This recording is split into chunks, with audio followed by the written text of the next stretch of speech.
Cheers. It's got sort of a little bit of almost like a cinnamon Yes. touch to it as well. So it's sort of Christmassy, right? Yeah, it really is. It's amazing to get all that out of an agave spirit. A lot of times we tell people, like, don't just like one spirit, because if you do these cask finishes and different things, you can actually segue into other parts of the industry.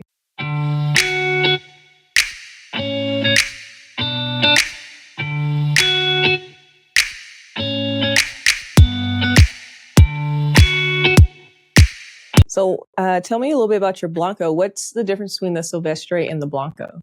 And well, the Silvestre is done with younger agave. I've been hearing comments that's like, oh, don't use younger agave because I don't know. I think probably people think that I'm ravaging the natural population in the state. It's that first of all, we call it Silvestre because we mimic what happens in the wild to an agave throughout the year or throughout the years. So we'll put them in our fields, let them take root, and then we'll leave them alone for the rest of their life there. And it's an agave that it has to be anywhere from 6 to 7 years old. For an agave to produce any alcohol, it has to be mature in a sense that it has to be able to set the sugars and the starch that we use, the starch that we turn into sugars when we cook it, in order for it to produce alcohol in the fermentation process. So it has to be a mature agave, but you can have an apple that it's very ripe. It'll be very sweet. And then you have the same kind of apple, but it's less ripe, a little bit less ripe. And it'll have that sweetness to it, but it'll have some tartness to it as well.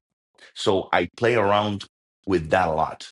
And in this expression of the Silvestre, I wanted to portray that youth, that vibrancy of that younger plant. So in order to reflect that, I wanted to be herbaceous and floral and fresh and just crisp and vibrant.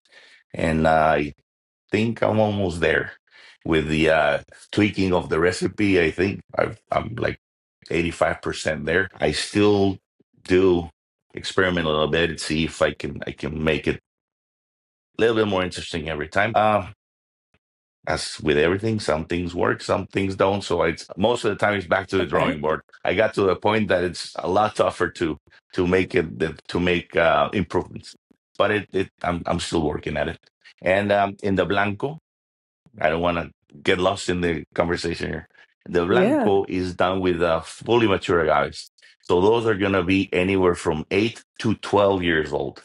And the way I pick them is that when they reach their full maturity, that they can't grow anymore, they'll shoot out a quiote, which is the way that they reproduce. They shoot out a stalk in the middle of the piña, which that'll bloom and have the bats come in and pollinize everything.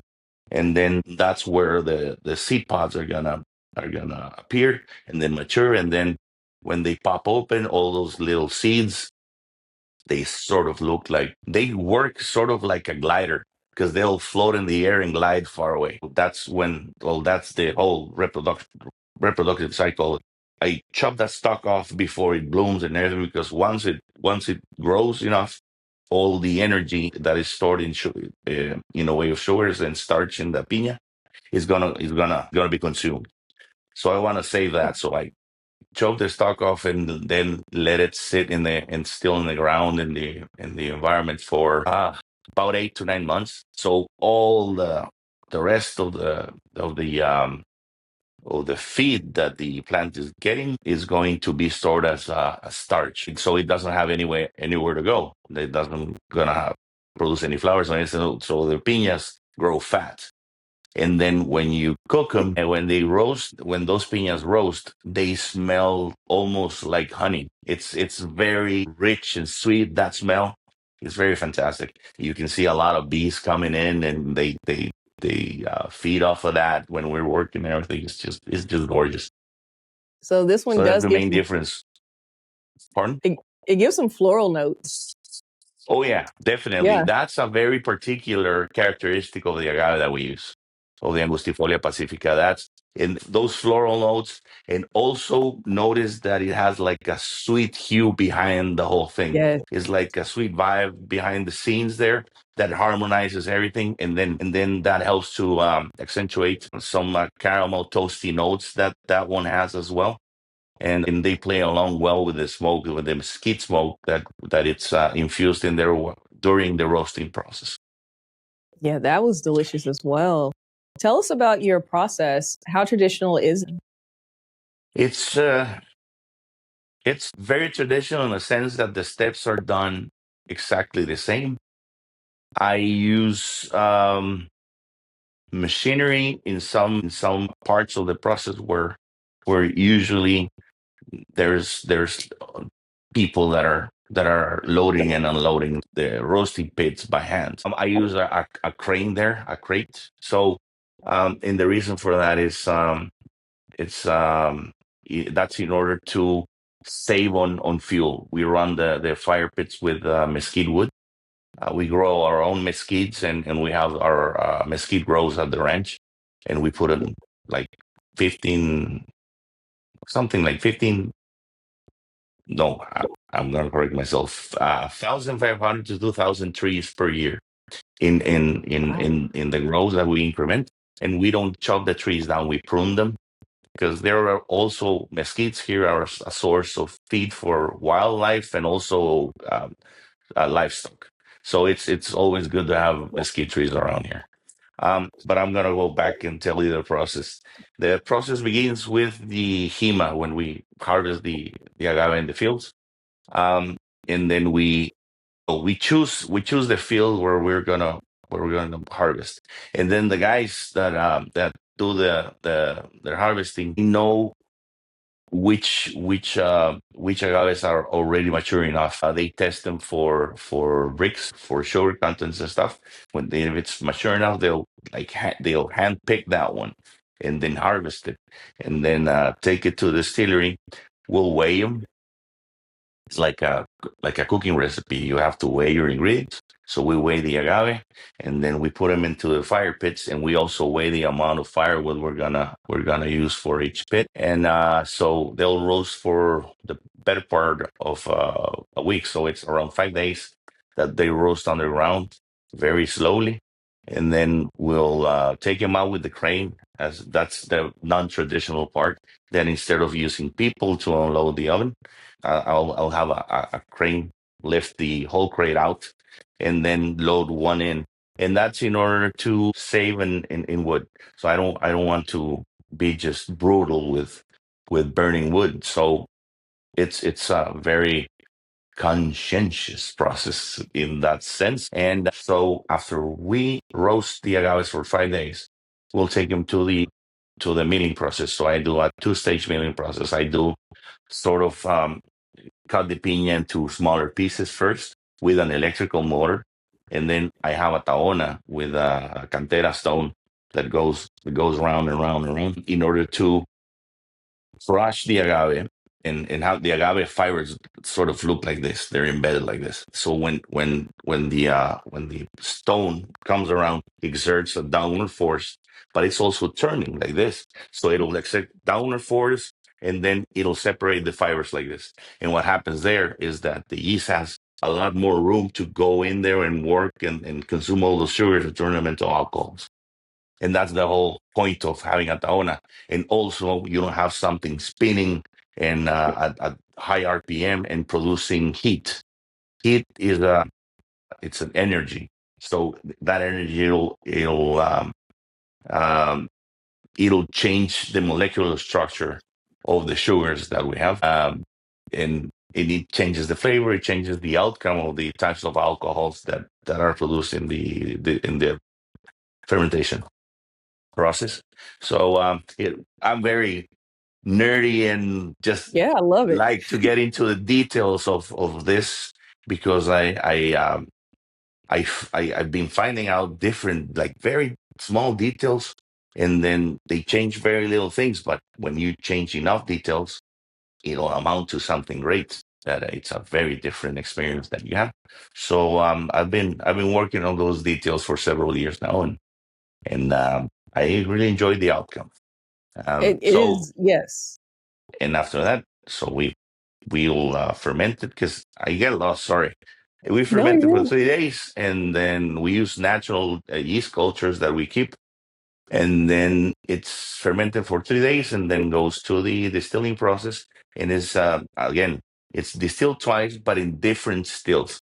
So I have a set for the first run that has the most amount of oils and different alcohols and different waxes that are natural. It's part of the defense mechanism of the plant, that wax on the leaves, so it doesn't dehydrate. So all those most of them get separated in the first run, and then the second run does the fine work to separate the heads from the hearts and the tails. And so you get rid of the undesirable types of alcohol in that second run. And after that, you can call it Bacanora. okay. I am excited about this. Tequila is my first love of alcohol. So to try the different types of agave spirits has been an amazing journey for me. The last one we have is the Reposado. That is sort of a Frankenstein, Ooh. because I didn't want to make a reposado. And my friend Ramon, who is currently the director of the whole operation, he would tell me to make a reposado, that people like reposados. And I said, but it's non-traditional. And the traditional Bacanora is Blanco, is supposed to be clear. So we had a discussion about that for about a year. And then he convinced me to do it. And I went about it in a sort of how I went at it as I would be fixing a dish, sort of. So I went ahead and sort of, I don't want to, it's called reposado, but I think it's a seasoned Bacanora. It's seasoned Oh.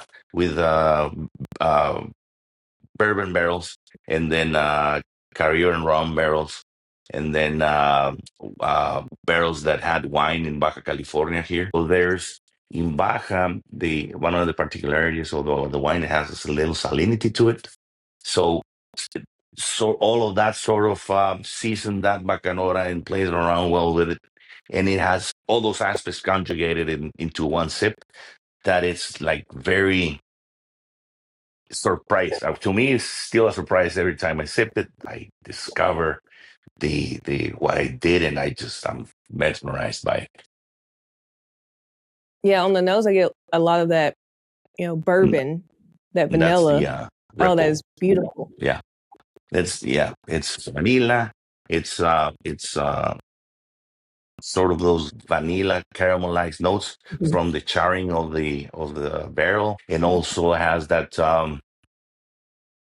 herbal smoky sort of vibe going on in the back, and you get sort of the bourbony feel on the nose, Mhm. but it'll give you all those notes similar to a bourbon per se, Mhm. but it'll at the end it'll let you know it's Bacanora. Yes. I also get a little bit of that wine in there too, in Hmm. between. Yeah, um, it's very playful. I yeah. mean, it'll and if you do the saliva and everything that we mentioned at the beginning, and play around with it, and let all that air go in and oxidize it further, it'll keep blooming. That's the part. One of the main points I wanted to drive with this is to have it linger, to have it, so to be very, very good in sipping spirits. And I wanted them to be very elegant as well. That's my whole point of doing this, is doing having it express itself as elegant as it can. And I'm sort of only the translator of the story that every agave has to tell, because they spent 7 to 10 or 12 years in the environment, living in the wild. So they have a story to tell, and then just the sort of the teller and the translator. It definitely is being Cheers. told and translates well. Cheers.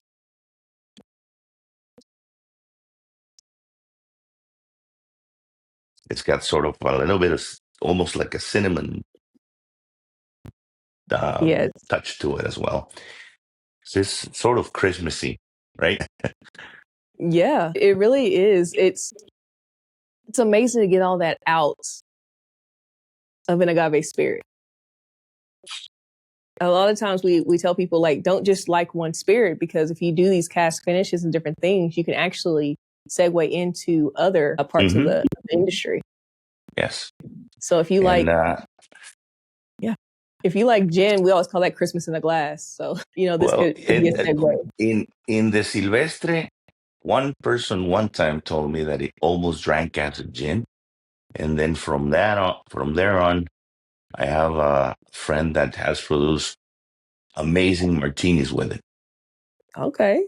It's they do amazing martinis. I used to like sipping it straight only, but I've been introduced to the whole world of cocktails, and I very much enjoy them. Yes. I guess that my cocktail experience wasn't that great before this, and then I've been to places that they do works of like genuine works of art with different spirits, and especially one I know and I'm so fond of, which is my Kilinga. That there's somebody that can just drive it further in a cocktail. It's just fantastic. It's I agree. If I can get a cocktail, fresh ingredients, the creativity, I love it. in some parts they even put on a show when they're doing it. They have this way of working with the hands and the bottles and all the tools they use that is just very fun to watch. It really is. I love it. We have a bar we go to that I would love to see them do something with Bacanora. It would be amazing. So I need to go That'll talk be to great. them. Oh, sure. Oh,